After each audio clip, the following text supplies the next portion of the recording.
Road ರೇಜ್ ಪುಂಡಾಟ ಮಾತ್ರ ಬೆಂಗಳೂರಿನಲ್ಲಿ ನಿಲ್ತಾನೇ ಇಲ್ಲ. ಯಾಕೋ ಹೆಚ್ಚಾಗ್ತಾ ಇದೆ. ಪೊಲೀಸರು ಒಂದು ಕಠಿಣವಾಗಿರುವಂಥ ಕ್ರಮವನ್ನು ತೆಗೆದುಕೊಳ್ಬೇಕು ವಿಚಾರದಲ್ಲಿ.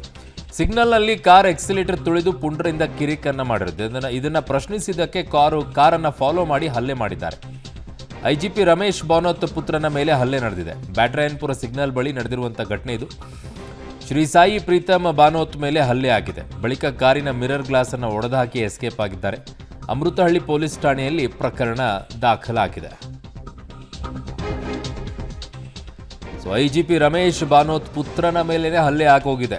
ಯಾಕೆ ಅಂತಂದ್ರೆ ಸಿಗ್ನಲ್ನಲ್ಲಿ ಕಾರ್ ಎಕ್ಸಿಲೇಟರ್ನ ತುಳಿದು ಪುಂಡ್ರು ಕಿರಿಕಿರಿ ಮಾಡ್ತಾ ಇದ್ರು. ಇದನ್ನ ಪ್ರಶ್ನೆ ಮಾಡಿದ್ದಕ್ಕೆ ಆ ಕಾರನ್ನ ಫಾಲೋ ಮಾಡಿ ಹಲ್ಲೆ ಮಾಡಿದ್ದಾರೆ.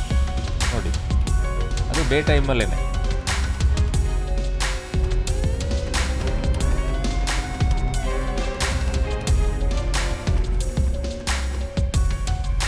ನನ್ನ ಸಹೋದ್ಯೋಗಿ ನಾಗೇಶ್ ನನ್ನ ಸಂಪರ್ಕಕ್ಕೆ ಸಿಗ್ತಾ ಇದ್ದಾರೆ ಕ್ರೈಮ್ ಬ್ಯೂರೋ ಇಂದ. ನಾಗೇಶ್, ಅತಿಯಾಗ್ತಾ ಇದೆ ಇತ್ತೀಚೆಗೆ ಈ ರೀತಿಯಾದಂಥ ದುರ್ನಡತೆಗಳು, ವರ್ತನೆಗಳು. ಈಗ ಯಾರು ಏನು ಅಂತ ಪತ್ತೆ ಹಚ್ಚಿದಾರ, ಅವ್ರನ್ನ ಹುಡುಕಿದಾರ, ಏನು ಕತೆ?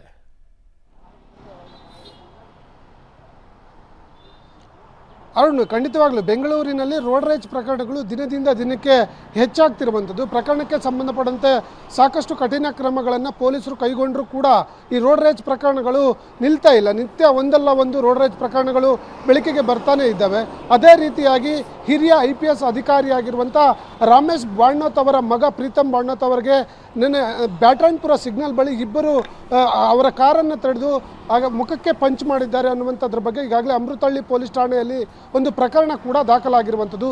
ಇಬ್ಬರು ಆರೋಪಿಗಳು ಏಕಾಏಕಿ ಆತನ ಬ್ಯಾಟರಾಯನಪುರ ಸಿಗ್ನಲ್ನಲ್ಲಿ ಎಕ್ಸಿಲೇಟರ್ ತುಳಿದು ಸೌಂಡ್ ಮಾಡ್ತಿದ್ರು ಅನ್ನುವಂಥ ಕಾರಣಕ್ಕಾಗಿ ಪ್ರೀತಮ್ ಬಾಣೋತ್ ಅವರು ಪ್ರಶ್ನೆ ಮಾಡಿದಂಥ ಸಂದರ್ಭದಲ್ಲಿ ಅವರು ಏಕಾಏಕಿ ಅವರ ಕಾರನ್ನು ಫಾಲೋ ಮಾಡಿ ಮುಂದೆ ಹೋಗಿ ಕಾರನ್ನು ತಡೆದು ಪ್ರೀತಮ್ ಬಾಣೋತ್ ಮುಖಕ್ಕೆ ಪಂಚನ್ನು ಮಾಡಿದ್ದಾರೆ ಅನ್ನುವಂಥದ್ರ ಬಗ್ಗೆ ಈಗ ದೂರನ್ನು ಕೊಟ್ಟಿರುವಂಥದ್ದು. ಘಟನೆ ಸಂಬಂಧಪಟ್ಟಂತೆ ಈಗಾಗಲೇ ಅಮೃತಹಳ್ಳಿ ಪೊಲೀಸ್ ಠಾಣೆಯಲ್ಲಿ ಒಂದು ದೂರನ್ನು ದಾಖಲಿಸಿಕೊಂಡಿದ್ರು. ಯಾರು ಈ ಒಂದು ಪ್ರಕರಣದಲ್ಲಿ ಭಾಗಿಯಾಗಿದ್ದಾರೆ ಅನ್ನುವಂಥದ್ದನ್ನು ಅಲ್ಲಿಯ CCTV ಪರಿಶೀಲನೆ ಮಾಡಿ ಆರೋಪಿಗಳಿಗಾಗಿ ಪತ್ತೆ ಕಾರ್ಯ ನಡೆಸ್ತಿದ್ದಾರೆ ಅನ್ನುವಂಥ ಮಾಹಿತಿಗಳು ಈಗ ಸದ್ಯಕ್ಕೆ ಲಭ್ಯವಾಗ್ತಿರುವಂಥದ್ದು. ಅರುಣ್. ಓಕೆ ನಾಗೇಶ್, ನಿಮ್ಮೆಲ್ಲ ಮಾಹಿತಿಗೆ ಧನ್ಯವಾದಗಳು.